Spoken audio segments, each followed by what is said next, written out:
ला दीदी पानी। काहे पानी पी के भाई।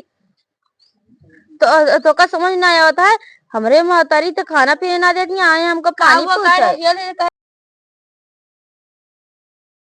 सवेरे हमरा फोन कर रहे हैं। हमरे जो है नी भौजैया वहाँ हमरे अम्मा के हड़काए रहे ने खाना पीना देत ना रहे ने। अब जाके आज अच्छा। इनका बताई थी आज हमरा गुस्सा बहुत जोर लग गया हमारी तारीफ बन के हमसी रोवत रही हुई। आज इन ज्यादा अपने मन के हो गए यहाँ। बढ़ी यहाँ तो जेकर बढ़ी यहाँ हुई बढ़ाए बढ़ी ना हमरे महतारी कुछ बोलिए तो हमसे बर्दाश्त बर्दाश्त ना होए। आज चलिए बताई जान ले हमरे आगिन लागत यहाँ सुन सुन के। अम्मा तुही बैठी है का। हाँ बिटिया तुम तो लखत रहे वो बैठी अच्छा रही। हम आए हैं सवेरे फोन करो अम्मा कुछ खाऊ वाऊ कि ना कहा तो खाए कहाँ लाए। आवे का दे कुछ ना दे। मैंने देवे ना करता जब बोली कि चिल्लाए ले था अपन घरे मंदिर खाए ले बहुत करे।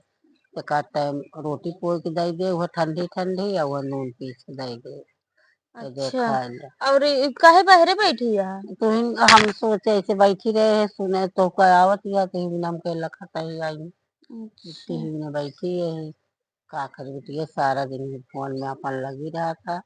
और भैया भौजी महतारी सबसे बतलाए। हम्म। आज जब बोला बेका तो चिल्लाए ले कहे कि खा कोई खा जोन देते ही नहीं दिन का। का उनका दिखात ना है कंचोदी भैया है का। उनका दिखात ना है कि हम आए ही आए ना पावत घर में घुसरी है। अरे जब मन कहे के आए मोबाइल नहीं लेके ना। बैठी है हरदम मोबाइल ही टीपत रहती कि औरो कुछ करत थी। जो मन कहे करे नहीं ना करे बोल। ला दीदी पानी। काहे पानी पी के भाई।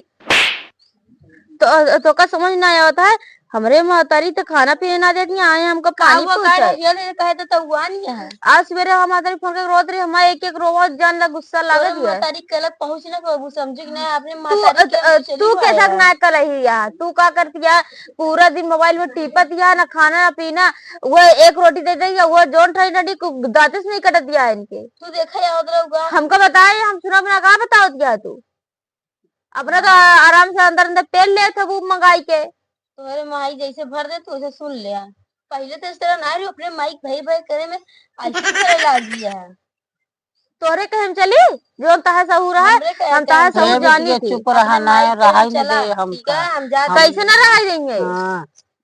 आवाज बात बोलू जी बता देते इतने में तार भलाई है। वैसी भी नहीं बोली पूछ पहले जब इनके बोला बंद करे तब ना। दो दिन ठीक है हम कहा था तो का करे आखिर बोली देंगे तो तू चुप ना रह सक तू कितना चुप रहा है। तू अपने बुढ़िया को सुना तू रोज रोज तू कचर कचर करत हो ना दफा तो बोलत है। हाँ तू तो जा अच्छा तू इनका से तू आओ थी तो हमारा खून जरा था। यहाँ आएंगे सफाई दे आया चल अम्मा घर हम चली। चल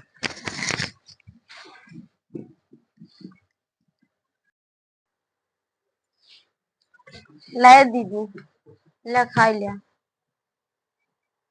कब खाई ली।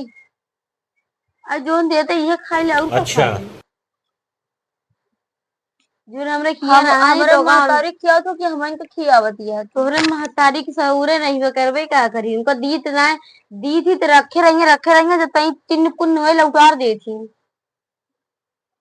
दे दी हतलाओ खा लेते लेकिन देखा हम तुहिन के ना बोलत ही उन्हों को बोले पर तू तो एक बार हमन के सुनाऊ ढकेल दू पानी ना पीऊ फेंक दू खाना बना ले खाना खाए लू एक दिन एक तो हम जब से तो पूछत नहीं है ही ओनहु के हम बोले है कि तू ज्यादा जिन बोला करा और तू बोलते कि तू ज्यादा जिन बोला करा ठीक है। अच्छा ठीक है खाए ला हम जाती और कुछ बनावे ठीक है जा।